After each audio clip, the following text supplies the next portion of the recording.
What's up, guys? The people on NeoGAF pointed this out to me. Apparently, you can get DMC4 Special Edition on Steam with no region lock for $13 on Nuuvem.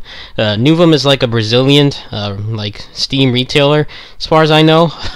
You know how it is in Brazil; they are able to get games for cheaper, as far as I understand.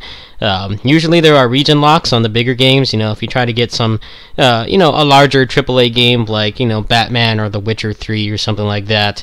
I've heard that a lot of times it is region locked, but this isn't. If you want to get the game for the absolute rock bottom price, even cheaper than that Green Man Gaming offer that I shamelessly plugged to you guys back when I was on vacation, you can get it off there now.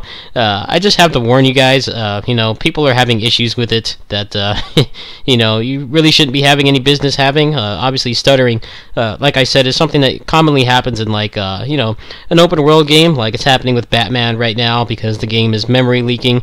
You know, it's using up all the video RAM on people's like super high-end video cards, and that's what causes the stuttering there. Obviously, in a game like DMC4 Special Edition, which is about as far away from a open world game as you can get, you know, small contained areas, it's happening a lot right now. I found something on the Steam forums that I hope will fix it for me, but I'm not too, you know, hopeful right now. You know, if you want to buy it now, it's your call. You know, just be forewarned, you're probably going to be waiting for a patch. It seems to be one of those things, kind of like Batman right now. I know I watched Man vs. Game play through the majority of Batman Arkham Knight earlier today, just for the hell of it. Just kind of just interested. I just wanted to see the cutscenes and stuff, and he hasn't had any problems with that at all. I think it's kind of interesting, you know, someone like him who is a big influence, a huge streamer on here, you know, if that port was fucked up for him, like, imagine how many sales that would impact.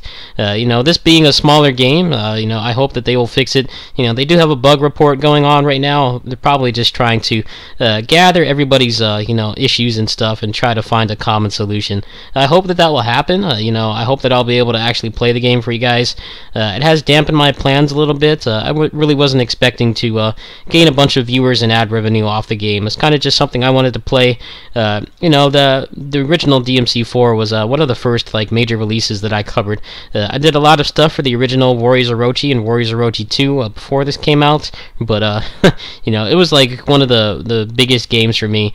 Obviously, those videos have not aged very well. You know, the quality is bad. The level of play is really not anything special these days. You know, back then, you know, the metagame hadn't really been decided. The metagame for DMC4 was pretty much decided by the debug mode, which was found just, I think, like maybe 4 or 5 years ago. You know, if that hadn't been found, people wouldn't be playing Dante at the level that they are now. But you know, it was a big game for me. I kind of wanted to go back to it, kind of bring back the glory days of YouTube. You know, back then you could get really really high viewership for stuff like that, whereas now it's a lot harder. So if you want, I'll post a link in the description. You can go ahead and buy it. There is no region lock. The site is in full English, as you can see. $13 is a steal for this game. You know, the game still has the same issues. The campaign is flawed. It's got a lot of padding. You know, the backtracking's still there. The stupid jumping puzzles and platforming, which are poorly done. You know, one thing the reboot did, you know, it had all that shitty platforming too, but it was executed in a much better way. You know, all those problems are there, but for $13 you get, you know, 5 playable characters. You get Bloody Palace. You get LDK mode to go through. I think it's worth it. It's just, you know, you may be sitting on it for a while, waiting for them to put out a patch. I don't know how big their team is or how much they're actually rushing to do it. Obviously, it's not really a big, you know, flagship release for them. It's a remaster of a 7-year-old game. But anyway, it's up to you guys. If you want to try your luck with this, this is the cheapest that you're going to get it for a while. Thanks for watching. Peace.